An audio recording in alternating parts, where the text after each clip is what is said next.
मैं शपथ लेती हूँ कि विद्यार्थी मेरा धर्म है। मानवता की सेवा करना मेरा परम लक्ष्य। राष्ट्र की उन्नति में मैं सदैव तत्पर रहूंगी। अपने कर्तव्य मार्ग पर आगे बढ़ते हुए एक स्वच्छ, सुंदर तथा भ्रष्टाचार मुक्त मैं भारत का निर्माण करूंगी। जय हिंद।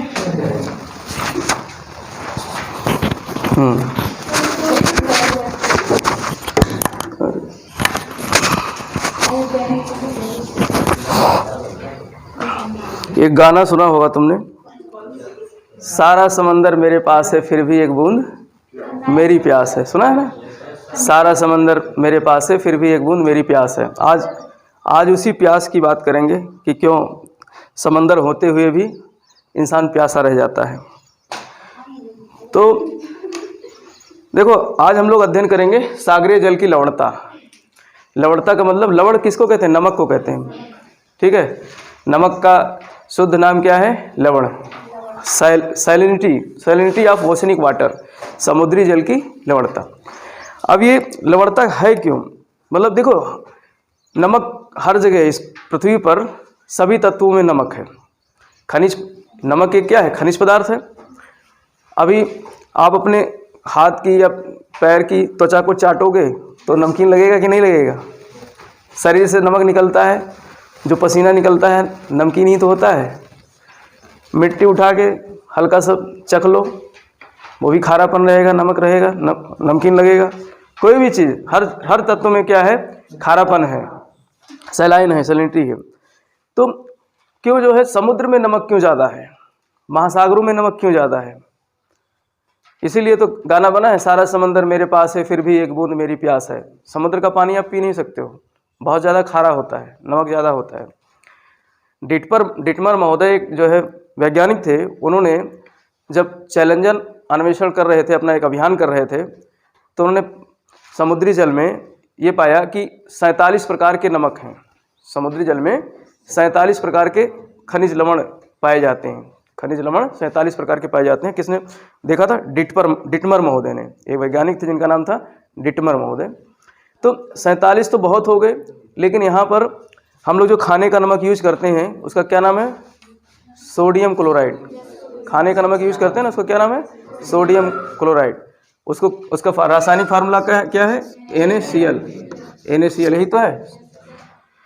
तो आज जो है हमारे पास ये फ्रेश वाटर है, शुद्ध वाटर है, अभी लाए हैं, बिस्लरी का है। ठीक है, इसमें तो लवण है, खनिज लवण है, लेकिन इसको डिस्टिल्ड कर दिया गया है।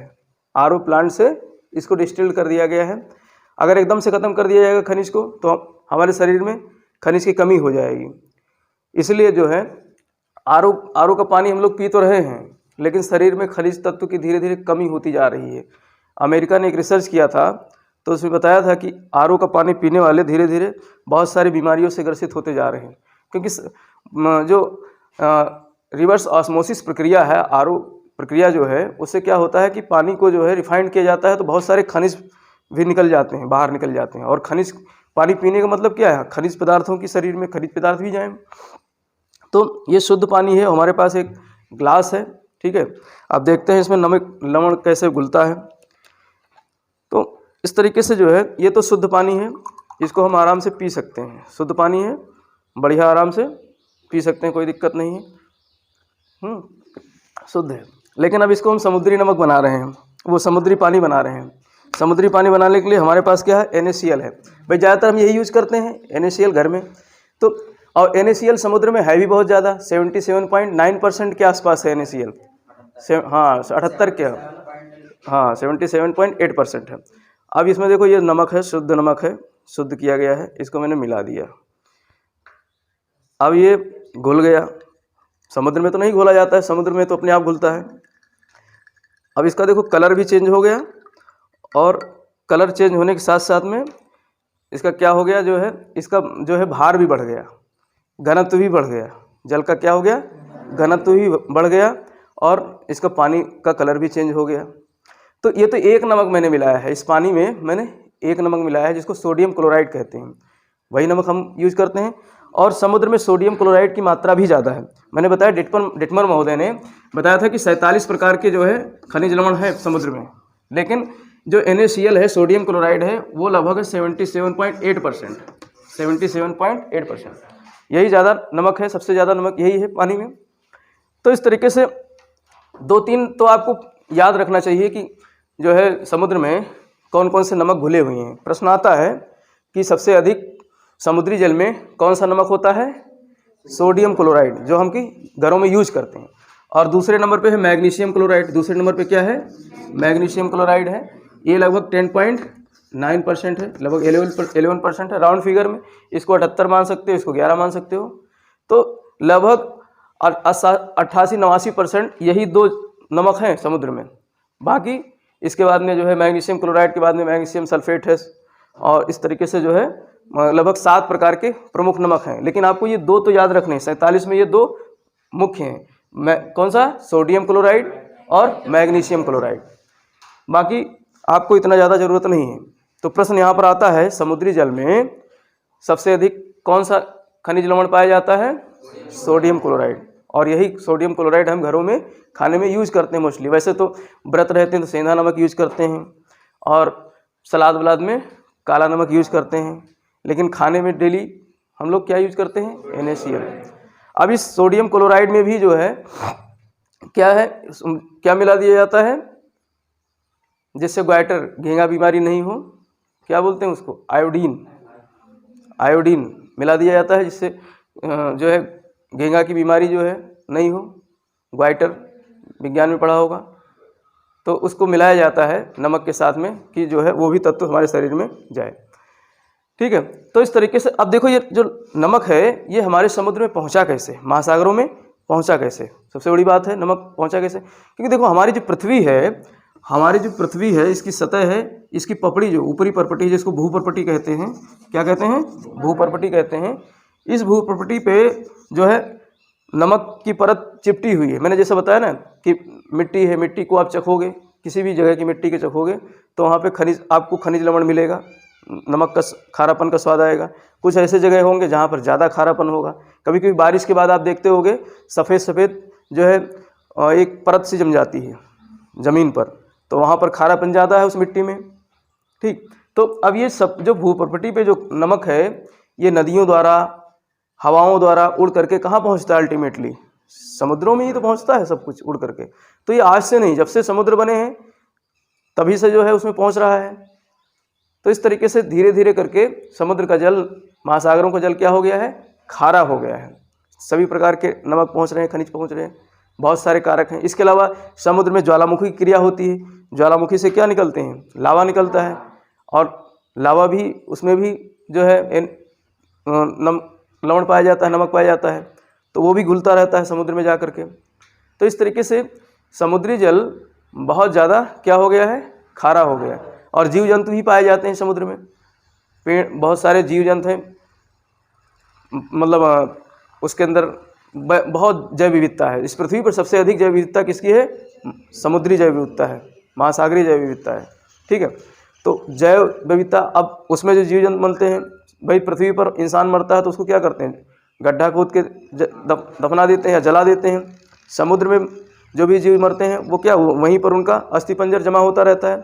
हड्डियों में भी तमाम प्रकार के जो है क्लोराइड पाए जाते हैं, खनिज लवण पाए जाते हैं, वो सब धीरे धीरे क्या होते हैं? घुलते रहते हैं। तो ऐसे करके धीरे धीरे करके हमारा समुद्र खारा हो जाता है। इसीलिए समुद्र का जल खारा होता है। इसी पर जो है समुद्र का जल होते हुए भी अगर आपको प्यास लगी है, समुद्र में हो, तो पानी पी नहीं सकते हो। अब इसमें मैंने NaCl घोल दिया, लगभग कितना घोल दिया होगा? मुझको लगता है 15-20 ग्राम घोल दिया है। अब इसको कोई पी नहीं सकता है। पियोगे तुरंत क्या हो जाएगी? उल्टी हो जाएगी। ऐसे ही समुद्र का जल है, इसमें तो एक ही प्रकार का नमक मैंने घोला है, और उसमें जो है तमाम प्रकार के नमक हैं, उनको आप पी नहीं सकते हो। खारापन इतना ज़्यादा होता है। अब ये खारापन जो है मापते कैसे? हर चीज़ का पैमाना है मापने का ना। तो इसको मापने के लिए जैसे अब इसमें मान लेते हैं हमने, ये एक इमेजिन कर लो, एक बाल्टी है, गिलास है, लेकिन ये बाल्टी मान लो, इसमें मैंने 1000 ग्राम पानी डाला। क्या डाला? 1000 ग्राम पानी डाला। 1000 ग्राम का मतलब 1 किलोग्राम। 1 किलोग्राम में कितना ग्राम होता है? 1000 ग्राम। अब इस 1000 ग्राम पानी में हमने जितना ग्राम नमक मिला दिया, जितना ग्राम नमक मिला दिया, मान लेते हैं हमने इस डिबिया में 30 ग्राम नमक था हमारा और 30 ग्राम नमक इसमें हमने घोल दिया, तो 1000 ग्राम जल में 30 ग्राम नमक की मात्रा है। तो इसको लिखेंगे कैसे भाई? इसको लिखने के लिए यहाँ पर प्रतिशत वाला हम चिन्ह लगाते हैं, प्रतिशत वाला। ये दो जीरो क्यों लगाते हैं? एक डंडा खींच के, ये इसका मतलब, इस डंडे का मतलब क्या होता है? प्रति, प्रति मतलब एक, और एक जीरो ऊपर लगाते हैं, एक जीरो नीचे लगाते हैं, तो इसको बोलते हैं प्रतिशत। शत का मतलब क्या होता है? 100 होता है। शत का मतलब क्या होता है? 100। अब यहाँ पर 1000 में हमको डिनोट करना है, तो एक शून्य और बढ़ाएंगे कि नहीं बढ़ाएंगे? तो एक शून्य और बढ़ा देते हैं। तो इस तरीके से अगर हमने 30 ग्राम इस गिलास में, इस पानी में हमने क्या मिलाया है? नमक मिलाया है, और जल कितना है? 1000 ग्राम। तो इसको इस तरीके से पढ़ा जाएगा, 30 ग्राम प्रति 1000 ग्राम जल में नमक है। 30 ग्राम नमक किसमें है? प्रति 1000 ग्राम जल में नमक है। तो अब इसको परसेंट, अगर परसेंट में करोगे, यहाँ से एक शून्य काटोगे और एक पॉइंट यहाँ लगाओगे, तो कितना परसेंट नमक हो जाएगा उसमें? 3%। 3% नमक हो जाएगा ना। तो इस तरीके से, लेकिन प्रतिशत यहाँ प्रतिशत में नहीं लिखते हैं, किस में लिखते हैं? प्रति 1000 ग्राम में लिखते हैं। किस में लिखते हैं? प्रति 1000 ग्राम में। तो इसको प्रति 1000 ग्राम पढ़ा जाता है, यानी कि 1000 ग्राम जल में जितना नमक घुला होगा, चाहे 30 ग्राम घुला हो, चाहे 15 ग्राम घुला हो, चाहे 40 ग्राम घुला हो, चाहे जितना घुला हो, उसको इस तरीके से पढ़ा जाता है, समझा जाता है, डिनोट किया जाता है। तो ये तो हो गया नमक को जो है उसको पैमाना, मापने का पैमाना हो गया, किस तरीके से नमक को हम मापते हैं, कितना नमक हमारे पानी में घुला हुआ है। देखो, जो पहली बार क्लास में बैठे होंगे उनको समझ में नहीं आ रहा होगा कि आ रहा है, फिर भी मैं रोचक तरीके से पढ़ाने का प्रयास करता हूँ कि समझ में आ जाए, हर चीज़ प्रैक्टिकल करके दिखाने की कोशिश करता हूँ। ठीक है, अब ये आप जो है जो नमक घोल दिया है, अब इसको आपके दिमाग में ये चित्र बैठ जाएगा, भूलोगे नहीं। क्या नमक घोला था? Sodium chloride. तो सोडियम क्लोराइड को भूलोगे नहीं, फार्मूला क्या है? NaCl। और सबसे ज़्यादा नमक कौन सा? यही सोडियम क्लोराइड ही पाया जाता है। एक प्रश्न ऐसे आते हैं जो है परीक्षाओं में। तो इस तरीके से जो है इसको पढ़ते किस में है?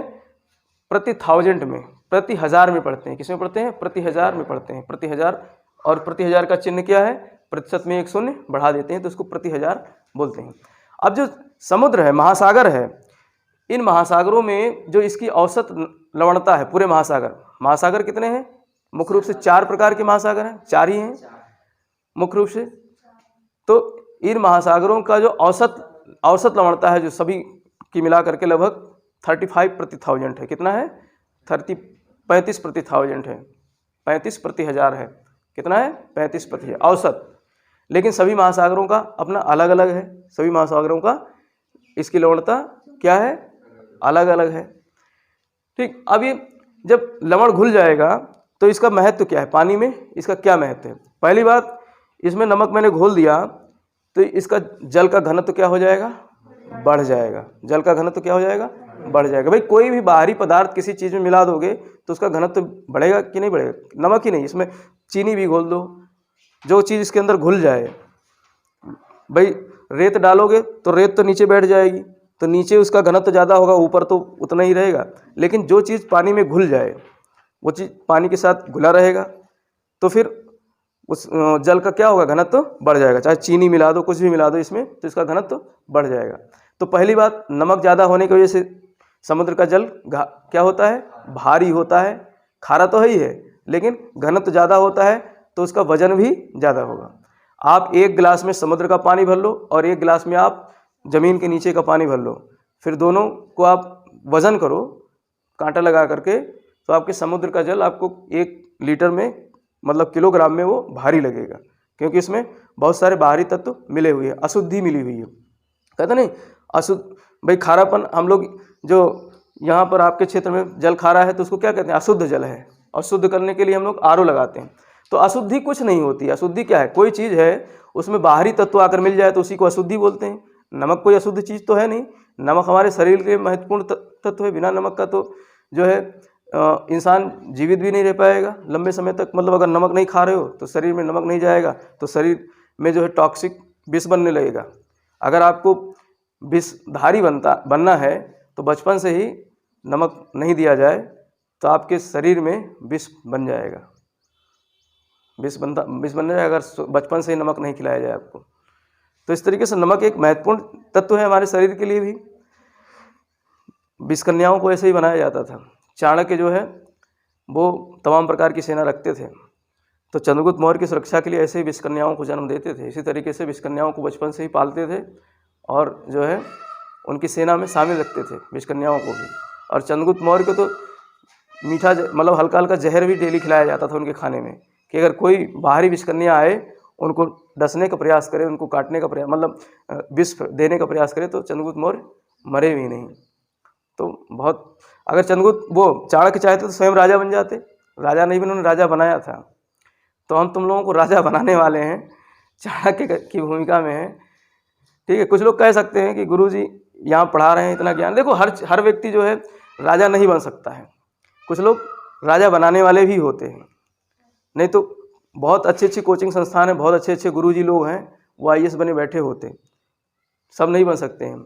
क्योंकि कुछ क्वालिटी होती है जो राजा के अंदर होती है, वो क्वालिटी जो है एक चाणक्य के अंदर नहीं हो सकती। चाणक्य राजा बना सकता है लेकिन स्वयं राजा नहीं बन सकता है, क्योंकि राजा के गुण अलग ही होते हैं।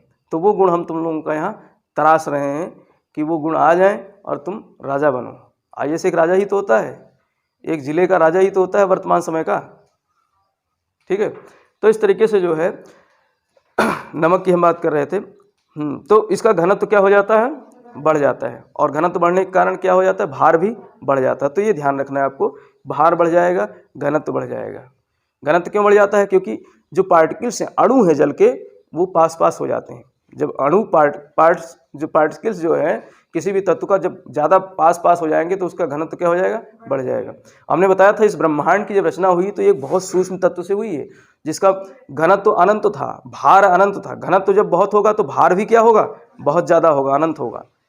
तो इसलिए जो है बहुत घनत्व वाले पदार्थ जो है काफ़ी भारी होते हैं। जैसे ये हम लोग जो है प्रैक्टिस करते हैं, बहुत जो खिलाड़ी हैं गोला फेंकते हैं ना, तो गोला इतना ही बड़ा तो होता है, कितने पाउंड का होता है, 10 पाउंड का होता है, काफ़ी छोटा ही सा होता है। तो उसको क्या करते हैं, बहुत कम्पैक्ट बनाते हैं, बहुत घना बनाते हैं। तो घनत्व तो उसका ज़्यादा हो जाता है, उसके पार्टिकल्स के अणु के जो वो है मतलब अणु आपस में काफ़ी चिपक जाते हैं। जब दूर करेंगे अणु को तो फिर उसका घनत्व कम हो जाएगा। एक रुई इतना सा ले लो, उसमें अणु दूर दूर हैं तो हल्का होगा। ठीक है, तो इसलिए घनत्व कम होगा तो वह चीज़ क्या होगा, हल्का होगा। घनत्व ज़्यादा होगा तो भारी होगा। तो यहाँ पर ये बताने का प्रयास मैं कर रहा हूँ कि नमक घुलने के कारण समुद्र का जल क्या हो जाता है, भारी हो जाता है। अब इस समुद्र का जल भारी हो जाता है तो बहुत प्रभाव डालता है, इसका प्रभाव भी पड़ता है। खास करके जो महासागरीय धाराएं चलती हैं तो उसमें कहीं ना कहीं लवणता का बहुत बड़ा रोल है। पिछले अध्याय में मैंने पढ़ा महासागरीय धाराओं के बारे में। तो महासागरीय धाराओं में समुद्री जल की जो है लवणता है वो भी प्रभाव डालती है, वो भी क्या डालती है, प्रभाव डालती है। अब देखो जो लवणता है इसको प्रभावित कौन कौन से कारक करते हैं, समुद्री जल की जो लवणता है उसको प्रभावित करने वाले कौन कौन से कारक हैं, कौन से कारक हैं जो प्रभावित करते हैं। तो सबसे पहला कारक क्या है, वाष्पीकरण। सबसे पहला कारक क्या है, वाष्पीकरण। देखो वाष्पीकरण जो है एक प्रक्रिया है, मैंने वायुमंडल पढ़ाया था तो उसमें पढ़ाया था वाष्पीकरण की प्रक्रिया, पढ़ाई थी कि नहीं पढ़ाई थी। इवेपोरेशन, जल का गर्म होकर के भाप बनकर ऊपर चला जाना क्या कहलाता है, वाष्पीकरण की प्रक्रिया। अब एक मान लो ये तो हमारे कांच के उसमें है, अगर इसी को हम किसी पात्र में बर्तन में रखें, टिन के या लोहे के, फिर उसको गर्म करें तो इसमें क्या होगा, जो पानी है पानी वाष्प बन जाएगा, लेकिन जो भारी पदार्थ है नमक है वो नहीं उड़ेगा। भाई इसी विधि से आसवन, इस विधि को क्या कहते हैं, आसवन विधि। इसी आसवन विधि से जल को जो है सेपरेट किया जाता है, शुद्ध किया जाता है। अब तो आरओ मशीन वगैरह आ गए, उसमें वैज्ञानिक पद्धति से उसको अलग कर लिया जाता है। लेकिन अगर आपको मतलब शुद्ध पानी पीना है तो क्या करोगे, जल को उबालोगे, बॉयल करोगे, खूब गर्म करोगे। ठीक है, तो इसी आसवन विधि से क्या होगा, जल का क्या भाप बनेगा। आप एक्सपेरिमेंट आज कर सकते हो, यही नमक घुला हुआ पानी एक चम्मच में ले लो और चम्मच में नमक ज़्यादा घोल लो उस पानी में, फिर उसको जो है क्या करो, गर्म करो। गर्म करोगे तो पानी धीरे धीरे क्या होगा, भाप बन के उड़ जाएगा। फिर नमक जो बचेगा वो नीचे आपके चम्मच में चिपका रहेगा। अब इतना ज़्यादा नमक होगा नहीं कि एकदम ढेर लग जाए, तो आपके चम्मच पे ऊपरी परत पे मतलब चिपक जाएगा। उसको उंगली से लगाओगे तो सफ़ेद सफ़ेद निकलेगा। और ज़्यादा घोल दोगे तो हो सकता है नमक जो है उस पर ढेर ही बन जाए। ठीक है, अब आपसे बोला तो अब पता चले पतीले में भर के पानी और उबालने लगो, पूरा गैस ही ख़त्म कर डालो। तो चम्मच में एक्सपेरिमेंट करना, एक्सपेरिमेंट किया करो। तो इस तरीके से एक्सपेरिमेंट करके आप देख सकते हो कि इस विधि से, वाष्पीकरण की विधि से केवल क्या जाएगा, जल जाएगा, नमक नहीं जाएगा। तो अब जब जल जाएगा तो नमक रह जाएगा, तो उस पानी का खारापन क्या होगा, ज़्यादा होगा कि कम होगा, ज़्यादा होगा। वाष्पीकरण की क्रिया से पानी का खारापन क्या हो जाता है, ज़्यादा हो जाता है। और वाष्पीकरण की क्रिया ज़्यादा कहाँ होती है, ध्रुवों पर होती है कि जो है उष्णकटिबंध में होती है, उष्णकटिबंध में होती है। देखो ये दिमाग में ये सारी चीज़ें बिठा लो। जैसे ही हम मतलब बात करें कटिबंधों की, जैसे हम कटिबंधों की बात करें, इसीलिए देखो पहले हमने क्या पढ़ाया था, जलवायु पढ़ाया था। जैसे कटिबंधों की बात करें तो इक्वेटर के आसपास कर्क और मकर रेखा के बीच का क्षेत्र क्या कहलाता है, उष्णकटिबंध, उष्णकटिबंध कहलाता है। और सूर्य मैंने बताया था उष्णकटिबंध में ही रहता है, कर्क रेखा और मकर रेखा के बीच में ही रहता है। तो जहाँ सूर्य ज़्यादा समय तक रहेगा और उसकी सीधी किरणें पड़ेंगी, वहाँ वाष्पीकरण क्या होगा, ज़्यादा होगा। जैसे जैसे सूर्य की किरणें तिरछी होती जाएंगी, वाष्पीकरण की क्रिया क्या होती जाएगी, कम होती जाएगी। तो जाहिर सी बात है कि ध्रुवों पर नमक क्या होगा, कम होगा, ध्रुवों पर नमक क्या कम होगा। तो वाष्पीकरण एक महत्वपूर्ण क्रिया है जिसके कारण हमारी पृथ्वी पर, हमारे महासागरों के जल में नमक की मात्रा बढ़ती है, इसको नमक की मात्रा को प्रभावित करती है। तो पहला कारक ये हो गया। और वाष्पीकरण होगा तो वर्षा भी तो होगी, वाष्पीकरण होगा तो कहीं ना कहीं वर्षा भी होगी। अब वर्षा किस जल की होगी, नमक वाले जल की होगी कि शुद्ध जल की होगी? भाई शुद्ध जल ही तो पहुंचा है, नमक वाला जल कहाँ पहुंचा है? नमक तो समुद्र में ही रह गया। अब शुद्ध जल जिस पानी में, मान लेते हैं इसमें हमने जो है इतना खारा पानी है, इसको मैंने टेस्ट किया, फिर बाद में इसमें वर्षा का पानी हमने और मिला दिया, तो इसकी लवणता क्या हो जाएगी, कम हो जाएगी, क्योंकि नमक की मात्रा तो उतनी ही थी और शुद्ध जल और मिला दिया हमने। शुद्ध जल और मिलाने से क्या हो गया, इस पानी का खारापन क्या हो गया, कम हो जाएगा। तो वर्षा एक ऐसा कारक है जिसके कारण लवणता क्या हो जाती है, कम हो जाती है। वर्षा एक ऐसा कारक है जिसके कारण लवणता कम हो जाती है। अब वर्षा सबसे अधिक कहाँ होती है पृथ्वी पर? विषुवत रेखा के आसपास होती है ना, पढ़ाया था मैंने कि विषुवत रेखा पे सम्मानीय धाराएं रोज उठती हैं और 2 बजे के बाद डेली बारिश होती है। अब देखो मैंने बताया कि विषुवत रेखा के आसपास लवणता भी ज़्यादा होगी और वर्षा भी ज़्यादा होती है, तो लवणता सबसे अधिक विषुवत रेखा पे नहीं मिलेगी, सबसे अधिक विषुवत रेखा पे नहीं मिलेगी। एक तो नियम ये बनता है कि विषुवत रेखा से ध्रुवों की तरफ जाओगे, ध्रुवों अर्थात उच्च अक्षांशों की तरफ, उच्च अक्षांश, ध्रुव विषुवत रेखा को निम्न अक्षांश बोलते हैं। और विषुवत रेखा से जैसे उत्तर जाओगे या दक्षिण, उत्तर जाओ या दक्षिण जाओ, तो इसको क्या बोलते हैं, उच्च अक्षांश। अक्षांश की संख्या बढ़ती जाती है ना, और यहाँ आकर के 90 डिग्री अक्षांश पे आ जाते हैं। तो उच्च अक्षांशों पे जाओगे विषुवत रेखा से, तो नमक की मात्रा पानी में कम होती जाएगी। एक नियम है, एक साधारण नियम है। लेकिन इसका अपवाद क्या है, विषुवत रेखा है। इसका अपवाद क्या है, विषुवत रेखा, क्योंकि विषुवत रेखा पे वाष्पीकरण के साथ साथ वर्षा भी ज़्यादा होती है। विषुवत रेखा पे वाष्पीकरण के साथ साथ वर्षा भी ज़्यादा होती है। तो वर्षा ज़्यादा होने के कारण वहाँ पर पुनः जो है शुद्ध जल और मिल जाता है।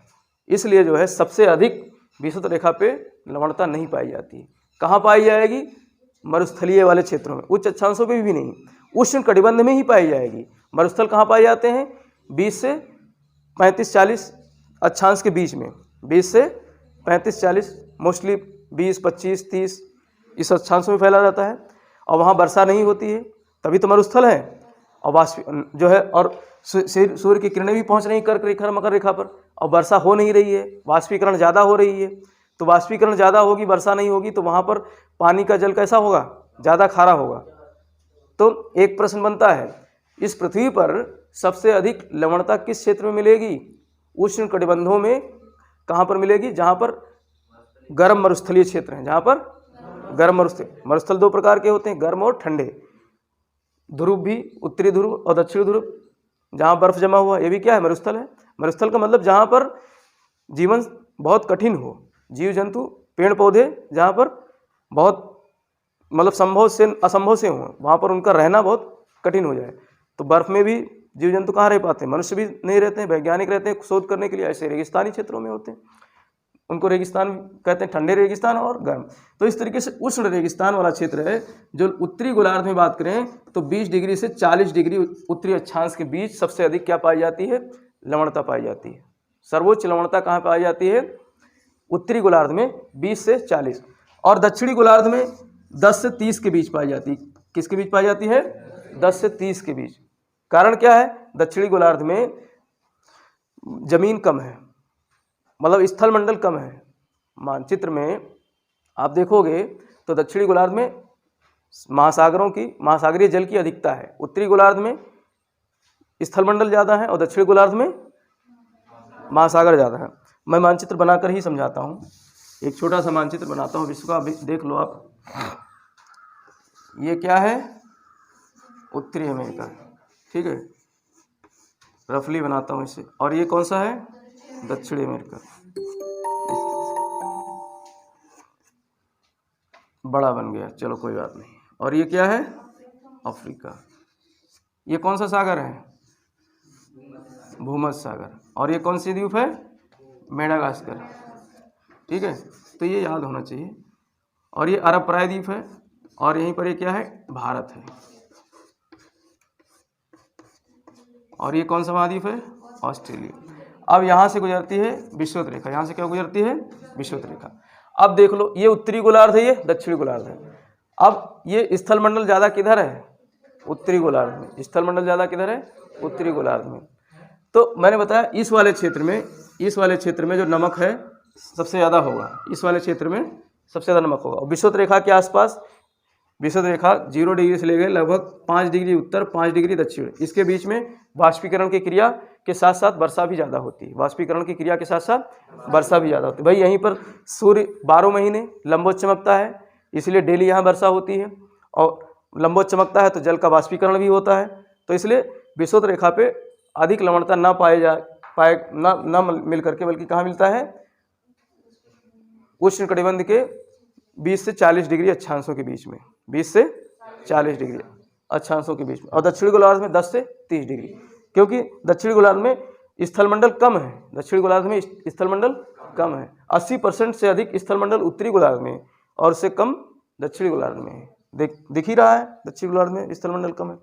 तो इस तरीके से जो है, मतलब एक ये हो गया। लेकिन इसको अगर हटा दें, बीच में उष्ण कटिबंध को हटा दें, तो शीतोष्ण कटिबंध में कम नमक होगा। उससे भी कम नमक कहाँ होगा, ध्रुवों पर होगा। शीत कटिबंध में 3 ही तो कटिबंध है, उष्ण कटिबंध, शीतोष्ण कटिबंध और शीत कटिबंध। तो शीत कटिबंध में सबसे कम लवणता होती है। कारण क्या है, यहाँ पर बर्फ जमा रहता है, यहाँ पर बर्फ जमा।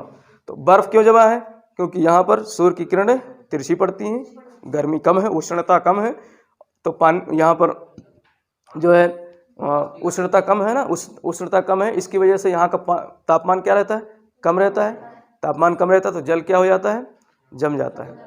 और खारा जल, अब इस जल को आप जो है, खारा जल को आप उसमें रखो, फ्रीजर में रखो, और एक सादा जल को रखो, तो कौन सा जल जल्दी जम जाएगा, सादा जल, मीठा जल। सादा जल नहीं, बल्कि हम कह सकते हैं मीठा जल। मीठा का मतलब चीनी नहीं घुला हुआ है उसमें। जिस पानी में नमक हो, खनिज ज़्यादा हो, नमक खनिज लवण ज़्यादा हो, उसको खारा बोलते हैं। और जिस पानी में खनिज लवण कम घुला हो, रहता तो है लेकिन कम हो, तो उसको मीठा जल बोलते हैं। उसको क्या बोलते हैं, मीठा जल बोलते हैं। हम लोग पीते हैं कौन सा जल, मीठा जल। और इस पृथ्वी पर मीठा जल कितना है, खाली 3% है। कितना है, 3%। और सबसे ज़्यादा किस रूप में है, बर्फ़ के रूप में है, सबसे ज़्यादा बर्फ़ के रूप में है। और बर्फ़ को पिघला करके या तो लाएँ वहाँ से पिएँ तो फिर होगा, नहीं तो हम लोग पीने का जल कौन सा यूज करते हैं, underground water. Underground water use करते हैं ना। दूसरे नंबर पर वही है मीठा जल का स्रोत, अंडरग्राउंड वाटर। और अंडरग्राउंड वाटर हम धीरे धीरे क्या करते जा रहे हैं, सुखाते जा रहे हैं, ख़त्म करते जा रहे हैं, क्योंकि वर्षा अनियमित हो रही है। और वर्षा का जल, भाई वर्षा हो रही, वर्षा का जल अगर डिस्चार्ज हो करके सतह से नीचे ना जाए तो वाटर लेवल कम होगा कि नहीं। नालियों को पक्की कर दिए तो वर्षा का जल या घरों का जल हमारा क्या होता है, सीधे पक्की नालियों से नदियों में, और नदियों से सीधे समुद्रों में, ज़मीन के नीचे डिस्चार्ज हो ही नहीं पाता है। तो इसीलिए कहते हैं कि धीरे धीरे आने वाले समय में पानी के लिए इंसान तरसेगा। समुद्र में तो पानी बहुत है, लेकिन समुद्र का पानी क्या है, खारा है। और खारा पानी ना हम सिंचाई कर सकते हैं। ले आओ समुद्र का पानी और खेतों में लगा दो, खेत की फसल क्या हो जाएंगे, सूख जाएंगे, खारापन में उसकी फसल भी सूख जाएंगे। तो इसीलिए और वर्षा का जल क्या होता है, शुद्ध हो जाता है भाई। तभी तो समुद्र हमारे लिए महत्वपूर्ण भी है। अगर समुद्र नहीं होता, वाष्पीकरण सबसे ज़्यादा इस पृथ्वी पर अगर कहीं से होता है तो कहाँ से होता है, सागरों से, महासागरों से ही तो होता है, उसी में तो जल ज़्यादा है। और वही वाष्पीकरण शुद्ध जल के रूप में पुनः वर्षा के रूप में हमारे पास आ जाता है। तो ये एक वाटर साइकिल बन जाता है। तो इस तरीके से जो है एक कंसेप्ट बनता है कि विषुवत रेखा से उष्ण कटिबंध मतलब उच्च अक्षांशों की तरफ जाते हैं तो लवणता घटती जाती है। लवणता क्या होती जाती है, घटती जाती है। लेकिन 20 से 40 डिग्री अक्षांशों के बीच में सबसे अधिक लवणता पाई जाती है। और इसमें भी हर सागर का अलग अलग लवणता है, हर सागरों की अलग अलग।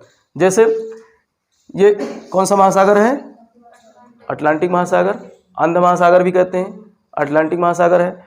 और ये कौन सा है, प्रशांत महासागर।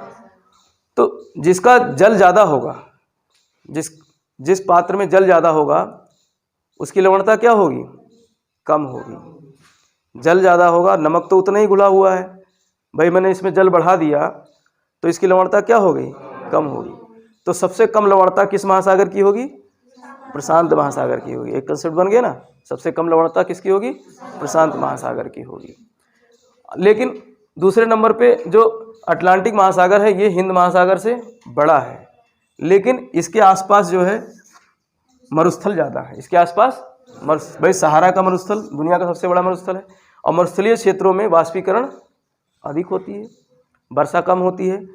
तो सबसे अधिक जो लवणीय महासागर है, सबसे अधिक नमक किस महासागर में है, अटलांटिक महासागर में। कारण भी बता दिया, कारण क्या है, इसके आसपास जो है इधर भी जो है आपका मरुस्थल है, इधर भी मरुस्थल है, ये सब मरुस्थलीय क्षेत्र हैं, मरुस्थल से लगी हुई है। तो इसके कारण यहाँ पर जो है लवणता ज़्यादा है। तो लगभग 36 प्रति हज़ार लवणता किसकी है, अटलांटिक महासागर की औसत।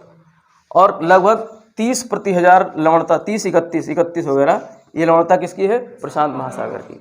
और जो हमारा हिंद महासागर है इसकी लवणता लगभग है 35 प्रति हज़ार। इसकी कितनी है, लगभग 35 प्रति हज़ार हिंद महासागर की। अब हिंद महासागर में भी दो मतलब सागर हैं, एक है बंगाल की खाड़ी और दूसरा है अरब सागर। अब बताओ अरब सागर की लवणता ज़्यादा होगी कि बंगाल की खाड़ी की ज़्यादा होगी, अरब सागर की ज़्यादा होगी। अरब सागर की ज़्यादा क्यों होगी, क्योंकि इसके आसपास मरुस्थल ज़्यादा है भाई। इधर थार का मरुस्थल है, इधर अरब का मरुस्थल है, अरब में बहुत सारे मरुस्थल हैं, मरुस्थल से घिरा हुआ है अरब सागर। और यहाँ पर वाष्पीकरण ज़्यादा होगी और इसमें नदियाँ भी ज़्यादा नहीं जाती हैं, अपना जल गिराती हैं। बंगाल की खाड़ी में दुनिया का सबसे बड़ा डेल्टा है, कौन बनाता है, गंगा और ब्रह्मपुत्र नदी। गंगा नदी इधर से आकर के डेल्टा बनाती है, कहाँ पे, बंगाल की खाड़ी में। और नदियाँ जो है, नदियों का जल मोस्टली क्या होता है, शुद्ध होता है, मीठा जल होता है। आप खारिल नदी की बात नहीं कर रहे हैं, खारिल नदी तो श्रापित नदी है, वो जन्म से ही खारी है, इसीलिए उसका नाम ही पड़ गया खारी नदी। खारी नदी नाम पड़ गया नहीं। तो खारिल नदी कुछ ऐसे उसकी उत्पत्ति इस क्षेत्र में, भाई इस क्षेत्र में नमक है ही ज़्यादा, तो जहाँ जहाँ से वो पानी बहेगा खारी जल का, उसका नमक लेकर चलेगी तो उसका जल क्या हो जाएगा, खारा। लेकिन मोस्टली जो नदियाँ हैं इस पृथ्वी पर वो क्या है, शुद्ध जल लेकर बहती हैं, मीठा जल लेकर बहती हैं। आप सीधे जा कर के नदी का पानी पी सकते हो, लेकिन समुद्र का नहीं पी सकते हो। तो जब शुद्ध नदियाँ शुद्ध जल ले जा करके समुद्र में गिराएंगी तो समुद्र या महासागर का जल क्या होगा, खारापन कम होगा। और यहाँ पर गंगा और ब्रह्मपुत्र, और ये दोनों नदियाँ कहाँ से आती हैं, गंगा भी जो है कहाँ से निकलती है, हिमनद से निकलती है, बर्फ़ पिघल करके। और बर्फ़ का जल क्या है, शुद्ध है, बर्फ़ शुद्ध है तो शुद्ध जल इसमें आता है। इसी प्रकार से ब्रह्मपुत्र नदी भी आती है। ब्रह्मपुत्र नदी भी कहाँ से निकलती है, ग्लेशियर से निकलती है, पहाड़ों से, तिब्बत के पठार से निकलती है, जहाँ पर जो है हिम है, बर्फ़ है, तो बर्फ़ से पिघल करके बर्फ़ के टुकड़े बहते हुए आते हैं। तो दोनों शुद्ध जल आकर के कहाँ गिरते हैं, बंगाल की खाड़ी में। तो बंगाल की खाड़ी का खारापन कम है, किसकी अपेक्षा, अरब सागर की अपेक्षा। अरब सागर की अपेक्षा बंगाल की खाड़ी का जल खारापन कम है। तो प्रश्न कभी कभी आता है, लिखने के लिए आ जाएगा, आईएएस की परीक्षा में, मेंस में आ जाएगा, प्रश्न बना देगा कि बंगाल की खाड़ी का खारापन अरब सागर की अपेक्षा कम क्यों है, स्पष्ट करिए, विश्लेषण करिए। ठीक है, तो आप यही कारण दे सकते हो। चित्र बनाओ नदियों का। हालांकि यहाँ पर एक सिंधु नदी आती है, सिंधु नदी अरब सागर में आकर के अपना जल गिराती है। और सिंधु नदी भी कहाँ से निकलती है, तिब्बत के पठार से, और तिब्बत के पठार से निकलती है तो वहाँ से भी वो शुद्ध जल लेकर चलती है। लेकिन अरब सागर कहाँ इस चारों तरफ से किससे घिरा है, मरुस्थलों से घिरा हुआ है, चारों तरफ लगभग मरुस्थलों से घिरा हुआ है। इसलिए अरब सागर का जल खारा ज़्यादा है, क्योंकि वाष्पीकरण वहाँ पर ज़्यादा होता है। वाष्पीकरण अरब सागर में बंगाल की खाड़ी की अपेक्षा ज़्यादा होता है, ये कारण है। तो एक तो नदियों का जल भी हो गया, पहला कारण हमने क्या बताया, वाष्पीकरण, दूसरा हमने बताया वर्षा, तीसरा हमने नदियों को बताया। अब इसके अलावा चौथा कारक और है जो समुद्र की लवणता को, महासागर की लवणता को प्रभावित करता है। चौथा कारक क्या है, लहरें, समुद्र की धाराएं, लहरें और हवाएं। हवाएं भी प्रभावित करती हैं। जो हवाएं बहती हैं, मैंने बताया था पृथ्वी पर 3 प्रकार की सनातनी हवाएं बहती हैं, 3 प्रकार की स्थायी पवनें बहती हैं। हाँ, पहला कौन सा, व्यापारिक, और दूसरा पछुआ, और तीसरा ध्रुवीय। भाई ये हवा आती है व्यापारिक, ये कौन सी हवा है, व्यापारिक, और ये कौन सी है, पछुआ। पश्चिम से पूरब जाती है, दक्षिण पश्चिम से उत्तर पूरब जाती है, और उत्तर पूरब से दक्षिण पश्चिम आती है। अब जब व्यापारिक हवाएं आएंगी तो इस तरीके से यहाँ मान लो अरब सागर का ये खारा जल है, इसको बहा करके हवाएं इधर लाएंगी। तो ये कौन सा भाग हो गया, पूरब हो गया, पश्चिम हो गया, महाद्वीप का पश्चिम भाग हो गया, वो पूरब भाग हो गया। महाद्वीप का कौन सा भाग हो गया, पूरब भाग हो गया। तो यहाँ से नमक ला करके महाद्वीपों के पूर्वी भागों में क्या कर देंगी, बढ़ा देंगी। नमक की मात्रा पूर्वी भागों में क्या कर देंगी, बढ़ा देंगी, व्यापारिक हवाएं। और पछुआ हवाएं पश्चिम दिशा में बढ़ाएंगी, पछुआ हवाएं पश्चिम दिशा में बढ़ाएंगी। अब इसी प्रकार से धाराएं हैं, मैंने बताया था कि धाराएं बहती हैं, धाराओं के साथ साथ में जल पूरा बहता है ना, तो खारापन भी डिस्टर्ब होता है, इधर से उधर वितरण होता है। तो महासागरीय धाराएं और स्थायी पवनें, सनातनी पवनें क्या करती हैं, समुद्री लवणता को, समुद्री जो है सैलिनिटी को विस्तृत करती हैं, इधर उधर फैलाती हैं, वितरण करती हैं। क्या करती हैं, वितरण करती हैं। बाहर से लाती नहीं हैं, बाहर से कौन से लाएंगी, नदियाँ लाएंगी। नदियाँ बाहर से लाती हैं कुछ मात्रा में और शुद्ध भी करती हैं। जल ज़्यादा मिल जाएगा लेकिन लवण भी तो आ रहा है, लवण भी तो आ रहा है साथ में, तो मिलाती भी हैं। और इसी प्रकार से हवा, रेगिस्तान से मान लो हवा, जैसे यहाँ पर रेगिस्तान है, अब इस रेगिस्तान सहारा मरुस्थल से हवा चली तो रेत उड़ करके कहाँ जाएगा, महासागर, आसपास के सागरों में। भूमध्य सागर यहीं पर है, यहाँ पर कौन सा सागर है, भूमध्य सागर। देखो दोनों याद रखना, भूमध्य सागर और भूमध्य रेखा।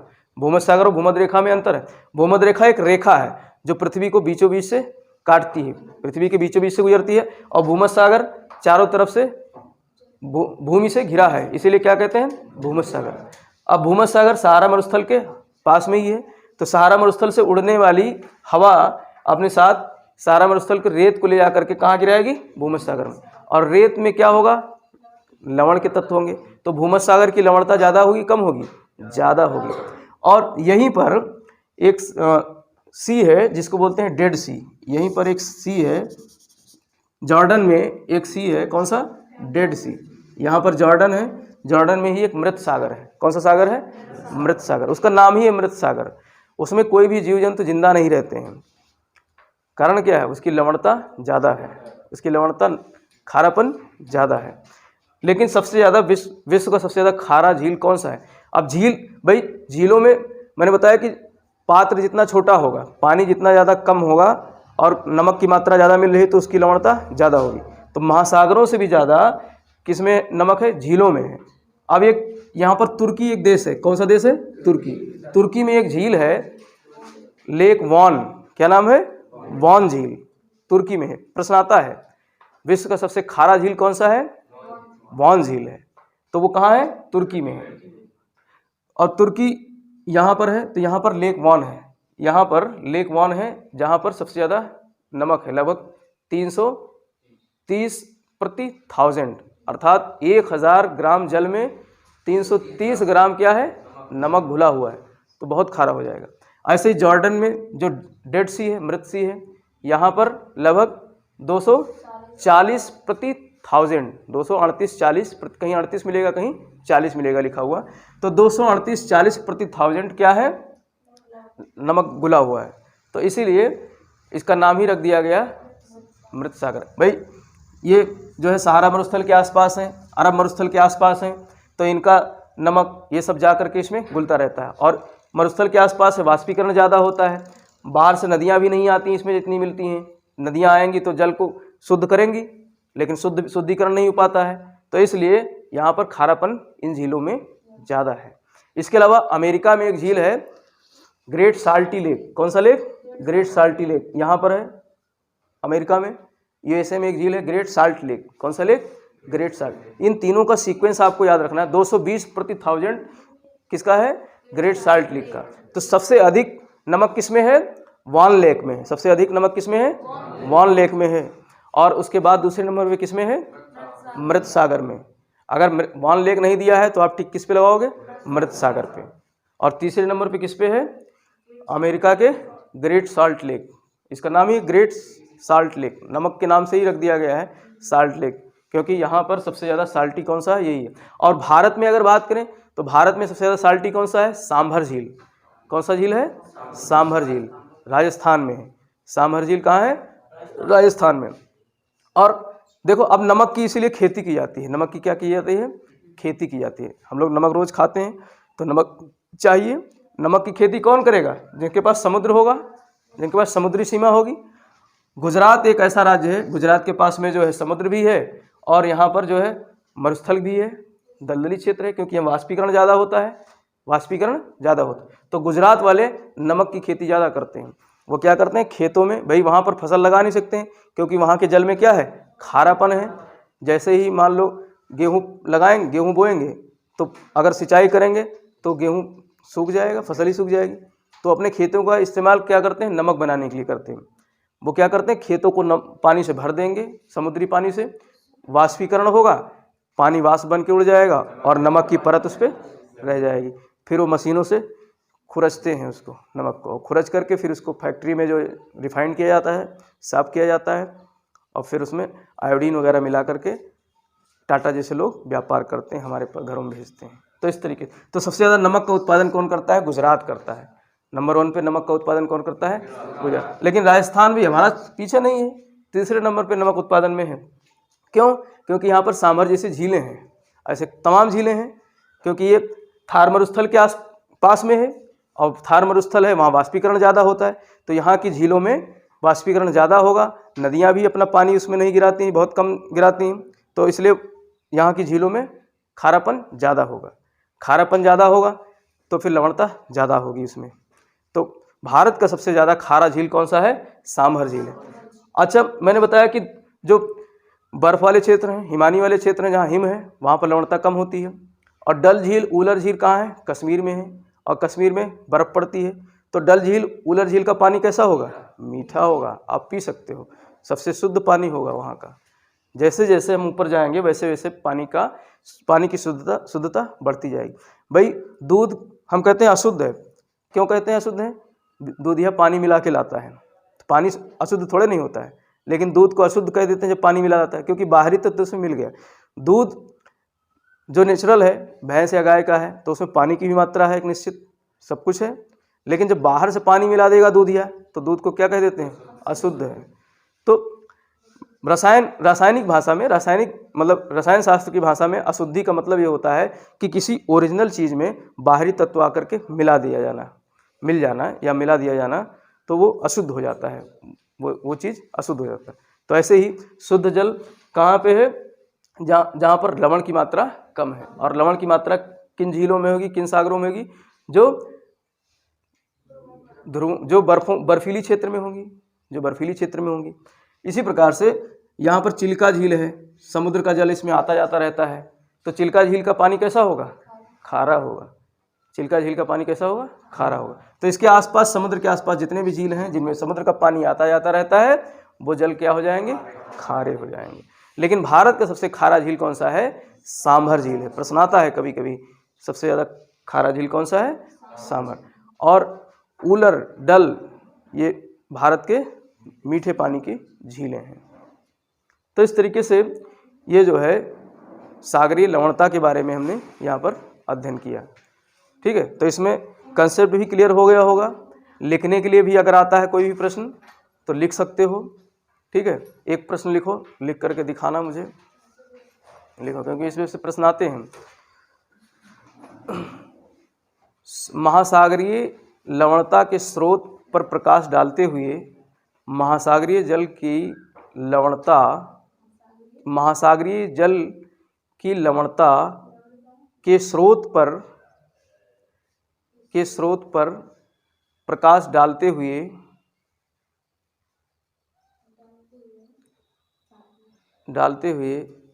उसका विश्व वितरण दर्शाइए, उसका विश्व वितरण दर्शाइए। अब देखो, इसमें स्रोत तो सब लिख लोगे, लेकिन वितरण में आप क्या करोगे, विश्व का मानचित्र बनाने की कोशिश करो। विश्व का मानचित्र बनाओ। अगर मानचित्र बनाना नहीं आता है तो आप सर्किल बनाओ। क्या बनाओ? सर्किल बनाओ। और इसमें उष्णकटिबंध, शीतोष्णकटिबंध, शीत कटिबंध, इस तरीके से आप लिख करके और इसमें लवणता को दर्शा सकते हो। इसको भी अक्षांशीय वितरण कहते हैं। विश्व वितरण में इस तरीके से भी दिखा सकते हो, और नहीं तो विश्व का मानचित्र बनाओ और इसमें आप दर्शाओ। ठीक है, तो इस तरीके से आप इसको लिख करके दिखाना।